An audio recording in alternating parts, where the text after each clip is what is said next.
Welcome back to the Upper Tier Podcast, the football podcast we bring you each and every week on the Dynamo Podcast Network. Head over to YouTube, smash that subscribe and bell notification button. Audio versions of the show are available through Spotify. And if you'd like to contact the show, you'll get us on Twitter at _upper_tier, or you'll get us on Facebook and Instagram, the Upper Tier. Joining me tonight for a very interesting topic, a topic that's come up many a time on the Monday mashups. And I can't think of a better guy to bring on than my partner in crime on these VAR decisions at times, Mark, our resident referee. How are we doing, cuz? How are you? How's it going, cuz? Thanks for having me on, man. Yeah, no, not about it all. Seems like it's been a while since we've shared the screen, actually, as well, hasn't it? It's been a long time. What's it, about three mashups back, maybe? Could be, yeah. Just been out the door with work and trying to win money playing pool, you know yourself. The hustle is real. The hustle is real. Oh, yeah. I thought I'd get you on. We do a quick little episode on VAR. It's 3 years since it was approved by the Premier League. And I thought we'd have a chat about it. And I could bring the perspective from the fan side of things. And you could bring the perspective from fan side of things, but also from a refereeing point of view, because you're in the cold face of that every weekend as a referee over here in the Irish League. In the trenches. In the trenches, as they say, yeah. The show of silent sidelines, solidarity, and all this stuff that's going on at the moment. Yeah. Remember when referees were real men, no? Only messing. Oh, no, it's all changed now, isn't it? Absolutely. I suppose, where do we begin? Let's have a chat about VAR. I mean, there was fans and referees and players all alike clamoring for this, that they wanted it brought in, that there was, let's suppose I'd say, a dip in the standard of refereeing for a long time, and a lot of decisions were being made wrong that were very blatant decisions. Yeah. That were obviously causing teams points and results and all that kind of thing. And I think you've alluded to it before, and it was never more obvious than last year with Sheffield United and Aston Villa, that goal, if we remember, and all that kind of stuff. Yeah. And it could have easily ended up in relegation and all this kind of stuff, but it didn't. But let's have a talk. I mean, in terms of VAR, I mean, your initial thoughts on it when it was being touted to the Premier League. Yeah, well, initially, like, we've been talking about VAR within the referee circle since, I think it was 2012-13, when they kind of brought it in Holland. And obviously, a lot of sports fans would have seen it working in the rugby and the cricket, but it doesn't necessarily transition, brilliantly into another sport. You have to work on it. Went over to the MLS. It kind of got a little bit better, and then it brought it back to Holland. And obviously, when the time there was talk about coming to the Premier League, I'd say there was probably, an 80-20 kind of fan situation of people in favour of it, because you've seen the decisions being made by referees in the Premier League. And I always say here, the referees are only human. They can only go on what their assistant referees are seeing. And don't forget, the Premier League is played at such a pace where, players get brushed over with, a feather. And it's so hard to, tell what's genuine and not. So for me, it was great to see something coming in that was going to help a referee with its decision making. And obviously, like I said, since 2012-13, I had been kind of developing from Holland. So by the time it came around here, you would have thought, in theory, it should have been the polished and finished product, but it hasn't been that for me anyway. Yeah, kind of. They've made changes as they went along, and like everything, I mean, as you said, it doesn't translate necessarily from one kind of sport to another. I mean, if you look at cricket and you look at rugby, there tends to be breakdowns in those games and pauses and take stock and all that kind of stuff. So it's natural for those two sports to have this kind of thing. But in football, where there's no real stoppage, what I mean? It's full blast. I know it goes out for throw-ins and goal kicks and all that kind of stuff, but it's 100 miles an hour generally, you know what I mean? So, but yeah, I think when it came in, I think fans were quite excited, because if you think about some of the positives that were touted at the time about it, they were talking about better decision making. They were talking about excitement during games. They were talking about maintaining player discipline, avoiding controversial decisions, and improving the game.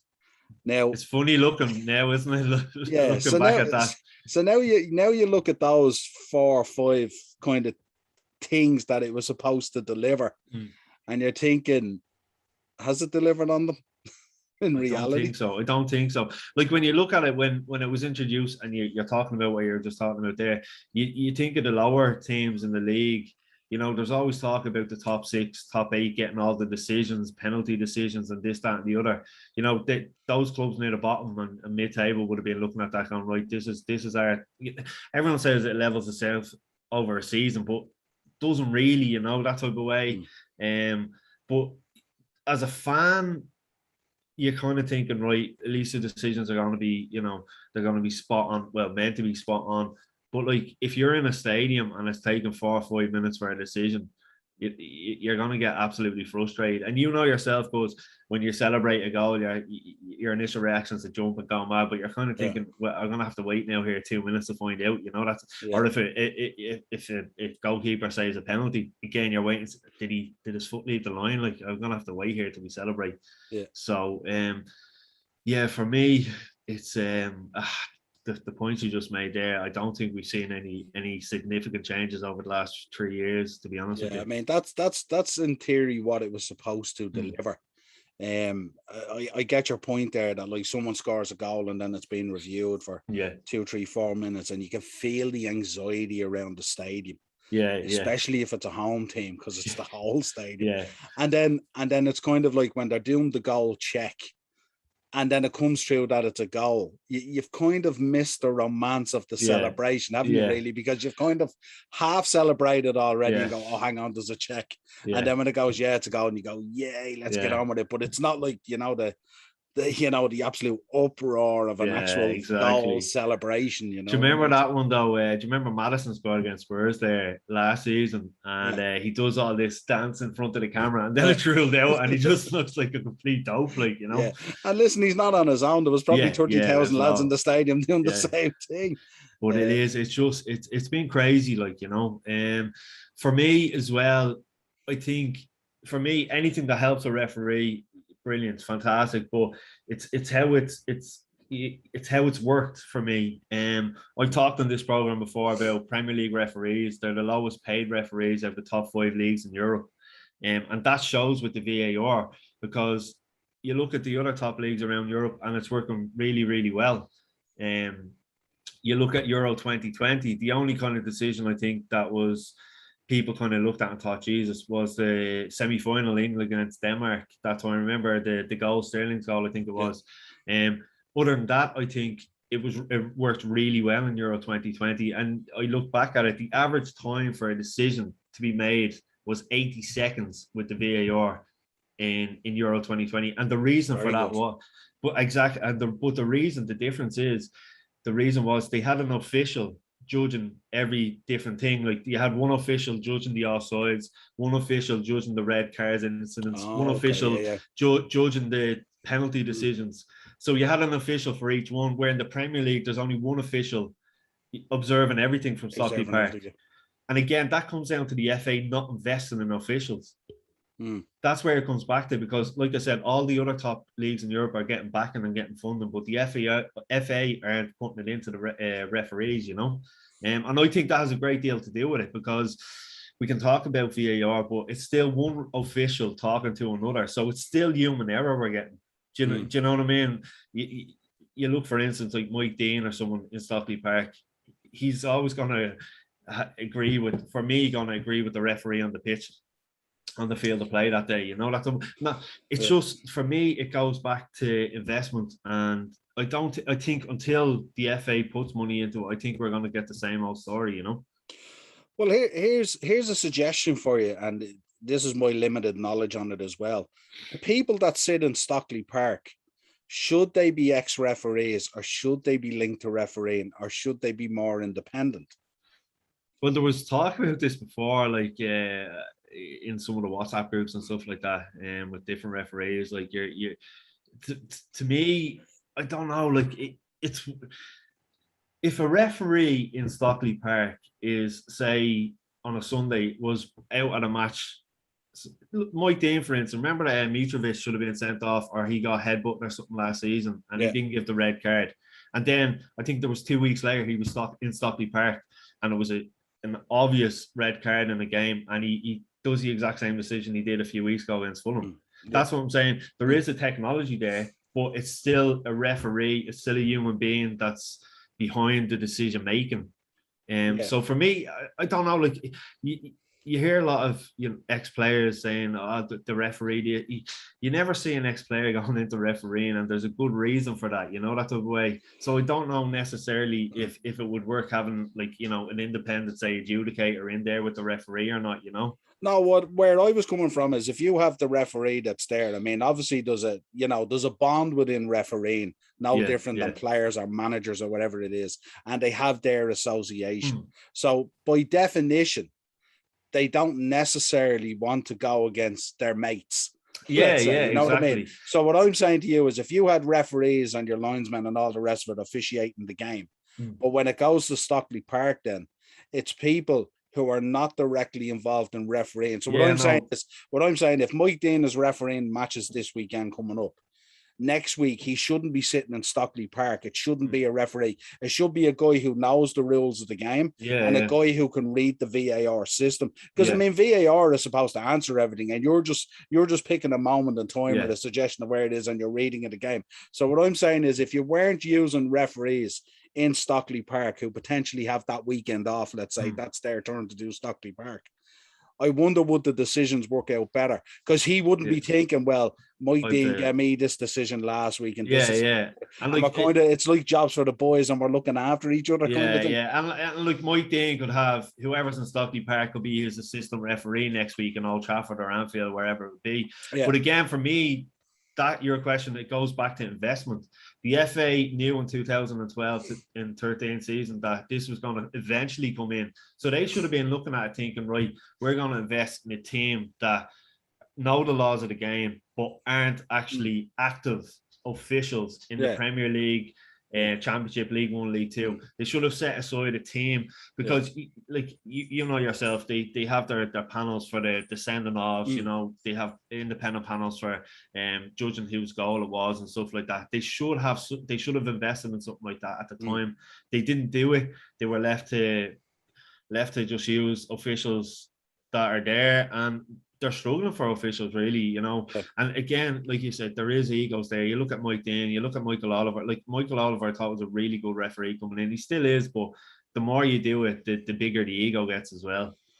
Yeah, I suppose that the counter argument to it really is VAR, the technology that's there, should be able to give even someone who might be a dummy like me about the rules the answer there and then to the referee.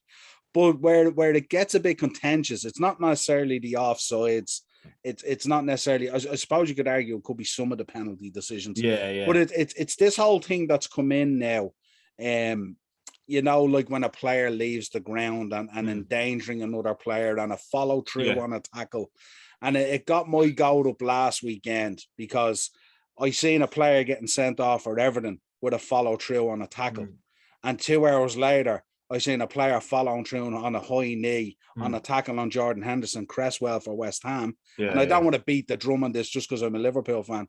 And he, it didn't result in a red card, literally 2 hours later.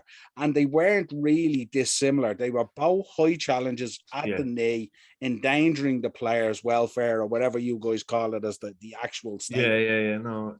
And it's just that it's those areas that VAR can't even fix either, because if you slow it down, it looks like nearly premeditated murder. And if you speed it up, you're not sure whether you're getting it right or not. It's again, it goes back to consistency, and it goes back to, in the opinion of the referee that's in charge.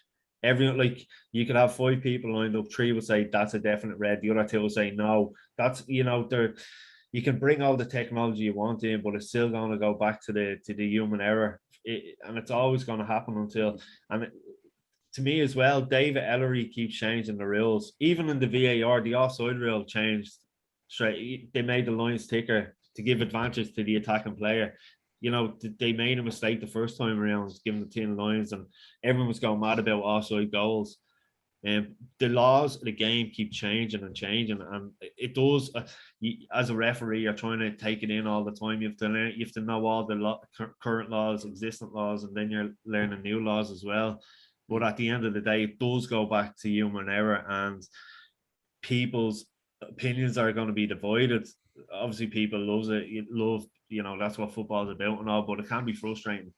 Yeah. I know the two tackles you're talking about, and it does give officials a bad name when you don't see consistency like that, Yeah, and this is not me, because I looked at the Everton one as well, and it's not because I'm a Liverpool fan. I thought that was a little bit harsh as well, but again, he had left the ground and he's endangering the player, and there's so many factors that come in that are totally outside of VAR. Really, it's really like you're endangering a player's welfare, so it's a straight red or whatever it is. You know what I mean? So it was just interesting to get your take on that, because I know obviously offsides can be very clear cut, or if a goalkeeper comes off his line for a penalty or whatever it is, those you can figure out really quick. You have the technology for that. But those ones where you have a contentious tackle, or a guy coming off the ground, or a guy going into tackle for a ball, but his momentum takes him through. And all that. Like, how are you supposed to stop your momentum in a tackle? I know. Well, listen, there was that red card, Pogba, remember, a few weeks ago. And like, the minute I seen it, I was like, Jesus, in trouble here. And I seen the replay and I was like, definitely straight red. But there was lads WhatsApping me going, how is that straight red and all, Again, he's endangering the safety of the opponent. His studs are over the ball. He's not in control of the tackle, so it's a straight red card by the laws of the game. It doesn't matter, whether it was intentional or not. It's a straight red card. Yeah, the only thing I looked at with that is at no point had he got his eye on the ball. He was just looking at the player going into the tackle, and that's how I viewed it back then. I wasn't looking at his feet or how he went into the ball or the studs or anything like that. It was the fact that he never once looked at the ball, and he looked totally at the player. So he was playing the player, not the ball. So that's what made up my mind on it. But I do see those decisions there that still require that little bit of human.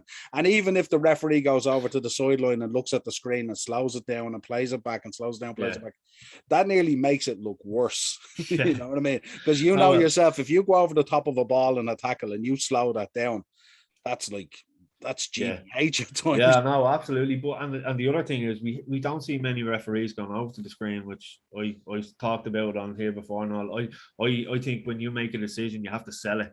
And we talked about the incident in was in the Chelsea Arsenal there, or Chelsea Liverpool, sorry, in Anfield, and Craig Pawson literally ran over. I think he got about 10 yards away from the screen, looked like that, and just sprinted back to make the decision.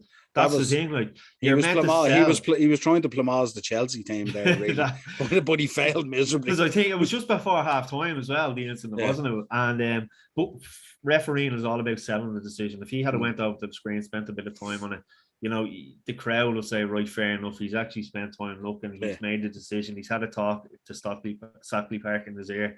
So, but well, you would think if you're going to jog all the way over, and even if you've made your decision, then you're going to act it out. At least put a bit of acting in it. You know what I mean? Like, don't go over and go and walk off, like, you know what I mean? Like, no, that's what it's about, And it was a decision that killed what was really a good game up till that point, even though I'm a Liverpool fan. But definitely. Like I said, it just happened before half time as well. So God knows. And Chelsea played well in the second half, but it is. It's fine lines.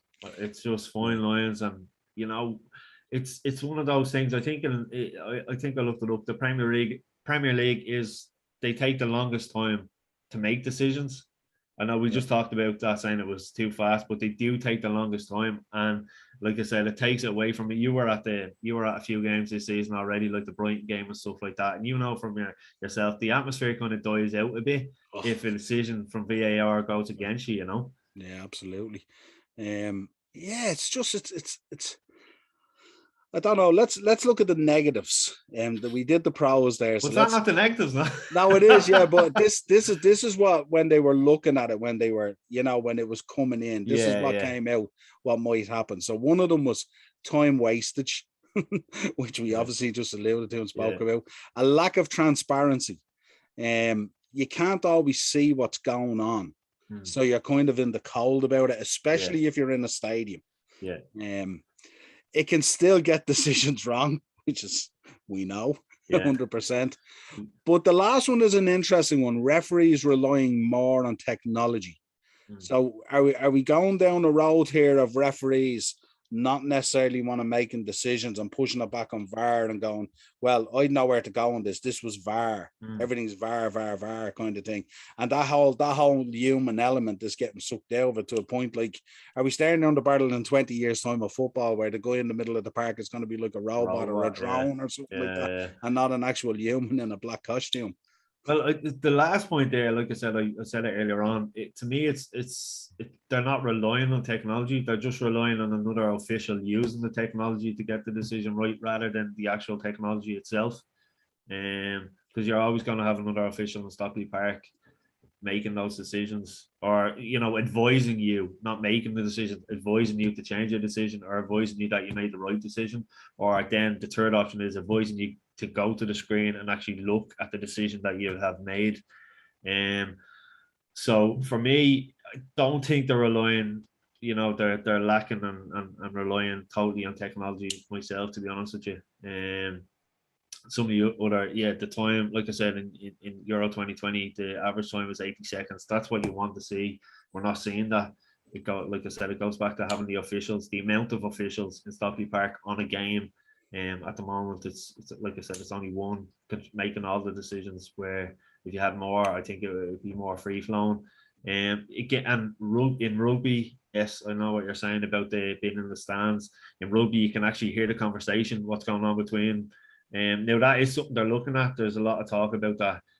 Whether or not it be like they were talking about, maybe doing a dummy run for the World Cup in Qatar. So we'll wait and see what happens there. I think it will make referees' decision making easier if the crowd can actually hear the conversation that's going on. Be more transparent. Exactly. Be more transparent, and you'd understand where they're coming from. Exactly. How they're applying the laws of the game. Yeah. So it's not like, geez, what was he thinking there, kind of thing. Yeah. Exactly what he was thinking. Exactly. Then. And I think I'm not going to say, fans will sympathize with referees when they hear, but you'd like to think it will give them a better understanding of where the referee's decision is coming from if they hear the conversation going on. Like I said, it has worked in rugby. You've seen it before, but it's going to take a while. Like I said, this has been going on for years, and we're still talking about how they can make it better. So it is going to take a lot longer. There's going to be a lot of these dummy runs that are happening. So hopefully they can get it sorted in the next few years, and we'll be talking about more of the positives of the VAR than the negatives. Yeah, it's also a situation there as well, is a lot of the backlash that the refs get. I know at times they get it wrong and some of it's deserving, but some of it is coming from an element of the fan base where they actually don't understand the rules of the game, and they're just freaking out because obviously their team has been denied a goal or denied a penalty or an offside or whatever it is. So, and I'm sure they understand those basic things, but when you talk about things like tackles and endangering a player and a player's welfare and all that kind of stuff, they don't go to, like, these guys are there's no tackling in the game anymore. All this kind of, you know what I mean? No, and fairness, like I said, the laws of the game are changing constantly. Like the David Ellery's come in and he's changing them as he pleases, and it's even confusing current officials and referees around the country here and abroad. Yeah, well, we remember going back a few years ago. We remember the frustration of fans at decisions being made wrong, and the call for VAR, and fans were watering at the mouth when this was coming in and stuff like that. But I'm looking here now. I had a look at a couple of surveys since then. And the survey said, only 26% of fans in an FSA survey. 33,000 fans were surveyed in relation to VAR across the board, and only 26% of those fans were in support of VAR still, which is mad, isn't it? When you think about it, right when and they cited the inability to celebrate a goal and the time taken over decisions. There you go. So we've knocked it out of the park there straight away with what the issues are. Another one that came in that was interesting, another survey that I looked at, 95% of surveyed fans said that VAR made the experience of watching a game less enjoyable. But I suppose if you go back and you look at some of the bad decisions that they got wrong in the day, was that any more enjoyable? It's a double-edged sword, isn't it? You can give out now, and then the the conversations years ago in work on a Monday morning. Oh, that was never a penalty. Ah, yeah, it was. You know, it's still going to be like that. You know. And then when you have your refereeing hat on, it's like, be careful what you wish for. Yeah, Because yeah. now you've asked for it. Now you've got it. And now there's nowhere to go complain now. That's it. Like, you know, you can't take it away straight away. There's going to be, you know, you have to, nothing's going to be perfect straight away. You're going to have to iron out some issues before you get to the end product. Well, see, there's no real middle ground. There's nowhere else to go. It's either technology or it's human. Yeah. And there's errors in technology and there's errors in human. So which balances out that bit more? The other side of that survey was an interesting one. 44% of fans turned around and said that because of the way it's gone, they'd be less likely to attend the match in future as a result. That was an interesting one, and that's a high percentage now. But as you said, I know as well from standing in the ground, when like the anxiety is unbelievable when you're waiting for the decision to come through. And all well and good when you're looking at it and you can see it, I know, on a match day, but depending on where you're sitting in the stadium. Like if you're standing behind a goal or you're at either end of the pitch, you can't really see the goals that are being scored either end. You're just assuming that the reaction of the other fans is what you're waiting. You're just waiting. Like we seen it when I was over there, as you said, in the Brighton game. Salah scored disallowed, Brighton scored disallowed. You know what I mean? And it was just like, you know, and even the build up, I think, to one of their goals, there was a free kick. I think Firmino was fouled off the ball or something like that, and they never brought it back, and all this kind of was uproar. It's a different experience, isn't it? Like, and you think with that 44%, you think after the 18 months where, you know, or 12 months or whatever it was, crowds can go into the stadium, you think they wouldn't mind going back and even having a bit of VAR involved as well, you know? Yeah. They also got some feedback in that survey, which is an interesting one. The comments that came out was, one, it was ruining the game. Which all the original decisions back in the day were ruining the game as well. Just depending on whether you were on the good side or the bad side of the decision. And one which was an interesting one, and one that you've brought up before as well. I don't know the rules of the game anymore. Because it's gone down so scientific in terms of VAR. So like there's layers in which decisions are made. And guys only see the top layer and go, that tackle was a foul. That's a yellow card or a red card. Sure, like 2 seasons ago, they changed the laws about the handball, and last season they changed it back again. So you're like sitting there watching the game, people are confused, like, you know. It's unbelievable. They did another survey. This was done by Comreg. 2,100 fans, which is low enough, but obviously they probably had a decent mix. But still 2,100. 30% of those fans thought that it had improved the game. 44% said it had gotten worse, which kind of ties in with your match day experience and stuff like that.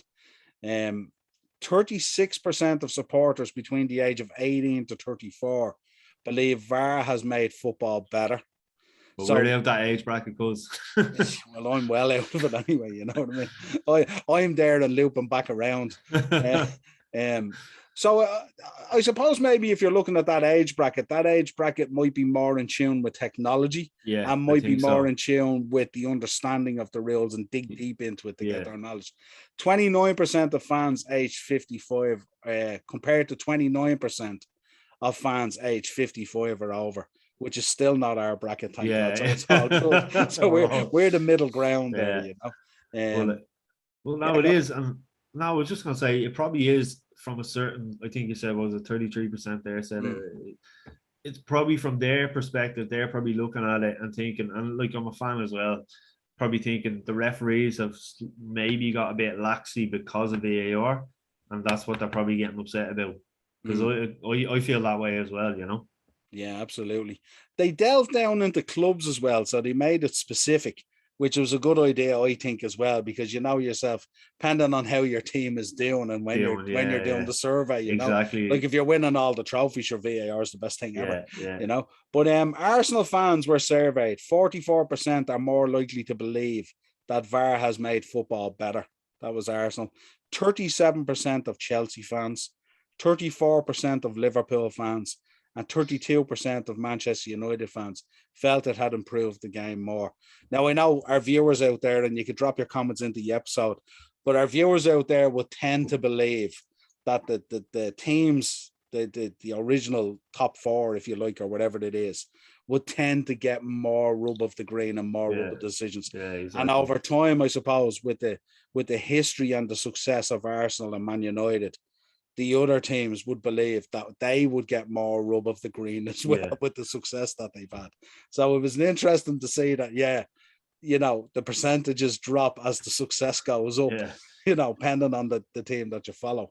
And you see, they mustn't have found any City fans to do the survey. You see that?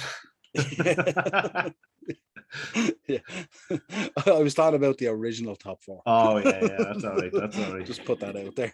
But now that is, you're right. Like I said at the start of the episode, like years ago, United, they got all the decisions. It was usually the teams up there in the lower league, the teams at the bottom weren't getting the decisions. And it's the same, it's like I said, it's meant to balance itself out, but it never did. The amount of penalties, probably Arsenal won, we won, and people are going mad, but it's always going to be like that. There's no change in that. It was kind of more enjoyable that way, though, wasn't it? It was kind of like, because you could celebrate or you could go crazy or whatever it is. They also interviewed then younger fans, which I presume was below the 18-year-old bracket, because that's the brackets we were working in.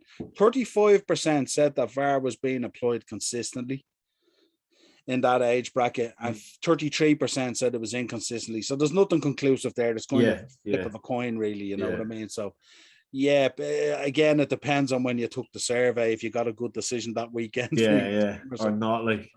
Yeah. Well, and it's probably tough as well for a lot of younger people, because they're only used to this now. They wouldn't have had the thrill of going to the games in the 90s, when the pitches were all cut up and there was tackles flying in everywhere. You look at Premier League years, the amount of goals that were offside back in the day, and they'll never experience that. But it's all about technology now for them, and they don't know any better. And some of those goals, when you look those Premier League years, they're absolutely golden, because it wasn't marginal. Like they were, like these guys were, at the moment now they're measuring your armpit to your toe. Back then you could have been 3 bodies ahead and get away. I'm sure. Do you remember even the Roy Carroll incident against Spurs that time? Your man took a shot from the halfway line and he spills it, and it's about 3 yards over the line, like. And he even stops and he looks up and he continues. Those decisions will be a goal straight away. Yeah, absolutely. I had a look at some of the decisions that cropped up that were very interesting. That some of the fans cited in some of the surveys. One was the West Ham versus Aston Villa. It was the Ollie Watkins goal that was ruled offside because of his arm, which fans thought was harsh. And I think that was one of those decisions that led to a change in terms of the measuring of that and all. Yeah. Then when it was first introduced, they said a part of your body that you can score with can't be offside, and people were saying, well, as they said, his arm was offside, you can't, score with your arm, so they changed it around again. So that's one of those things, like I said, everyone does be confused by. Yeah, and then as it progresses more and more up the arm, as it gets to the higher area, it becomes more and more legal. So like, where do you go with it? The other one was the Manchester United versus West Brom. Slaven Bilic basically had a meltdown after referee David Coote reversed a penalty decision, ruling Bruno Fernandes had touched the ball in a challenge on Conor Gallagher. So that was another one that incensed a few of them. Bruno was in the wrong box at that time. Yeah. And I think 2 weeks later, did Bilic have a go off Mike Dean at half time on the pitch in Goodison Park? He followed him, and Mike Dean sent him off. Then that was only a few weeks after that. Yeah, well, we know how hot-tempered and hot-blooded Slaven Bilic was anyway. But, them Croatians, huh? Yeah, absolutely. Then the other one was Crystal Palace versus Leeds. Patrick Bamford. Yeah, he came out and he said, VAR, remember he did that famous interview. Yeah, the interview after, ruining football after his equaliser was ruled out.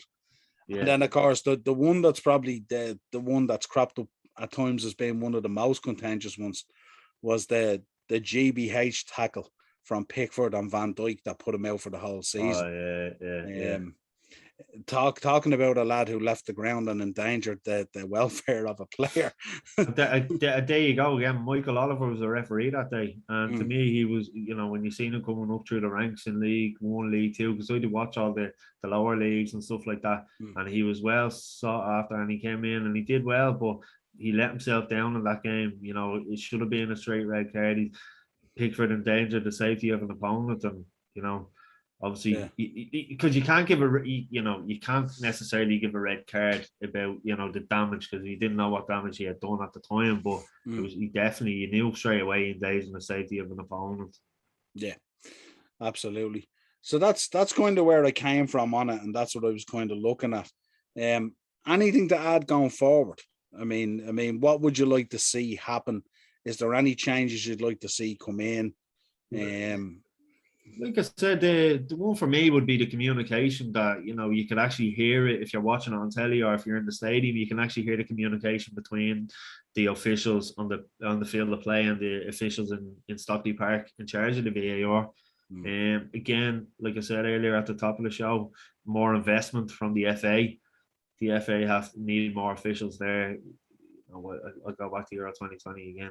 The more officials, the more officials that are there, the more efficient and quick the decisions are going to be. And I think that can only benefit the game going forward. And it might silence some of those fans from them surveys that say it's ruining the game. And I think proper investment needs to be made as well. Yeah, I think if they can speed up the decisions, I think they'll get more of them right than wrong. Yeah. Because I think the more that you look at something, the more you start guessing, second guessing yourself, and guys are inputting and stuff like that, and you start thinking different things. So yeah, I think, like, and I suppose for referees, I mean, if you're a decent referee on the continent and stuff like that, your first gut feeling is probably the right one in general. You know what I mean? It's because you don't see, compared to the Premier League, you don't see a lot of decisions being overruled and changed from the referee to the VAR. Compared to, like, I think you see a bit of it, don't you, in the Premier League, where it's starting to come through, where there is a little bit of overruling and changing and stuff like that. Again, it's VAR doing its job, basically. It's not like we don't want to see referees overruled, but we just want to see between the two to get the decision right. It's trial and error now as well, isn't it? Like, but people are still learning about technology now. About, like I said, at the start of the season, they might made the lines thicker to give advantage to the attacker. You're going to see little tweaks like that, but once it's all said and done, and like I said, hopefully they can introduce where there's communication, I think we'll be talking about VAR more in a positive way than what is now. Well, technology is like anything; it keeps on getting better and better and better and improving all the time. You know what I mean? So yes, they will iron out a lot of stuff eventually. But again, as we said earlier, you'll always be left with that decision of like a flying tackle or leaving the ground or something like that. And that's where the best technology is up here. Yeah, you can watch a video 100 times, but I mean, if you look at body language and facial and how they were approaching it in that build up to it and stuff like that, that really sells the story of what the intent was in the tackle. Like you said earlier, because it's your gut feeling. If I'm in Greystones or I'm in Brickfields, I'm on my own, straight away what to do, and you can't go back then. And there is going to be human error, like I said, but with the technology that's there, we have to be getting it right. And the more consistent we are, like I said, the more fans will be happy. And like you were saying there, it's the timing of it as well. We need to be a lot quicker, but at the same time, you still have to come to the end goal of making the right decision. Yeah, absolutely. Well, listen, pleasure having you on as always. I mean, if I'm going to talk about refereeing or VAR, there's no one else on the network that comes on to talk about this. Because look, I have my cards ready to go and all. But even when we're on the Monday mashup and you break it down for the boys, there's still uproar about it and stuff like that. Which is you can never get it right. The passion that we love. But as always, Dynamo Podcast Network on YouTube for the videos, Spotify for audio versions of the show. This has been your upper tier look at VAR. 3 years since it's been approved in the Premier League. Let us know, fans, what you think. Are you all in? Are you all out? Do you want it to go back to the way it was? Or is technology here to stay? We shall see. Till next time, Mark, a pleasure. Cheers, Niall. Thanks for having me on. Cheers, bud.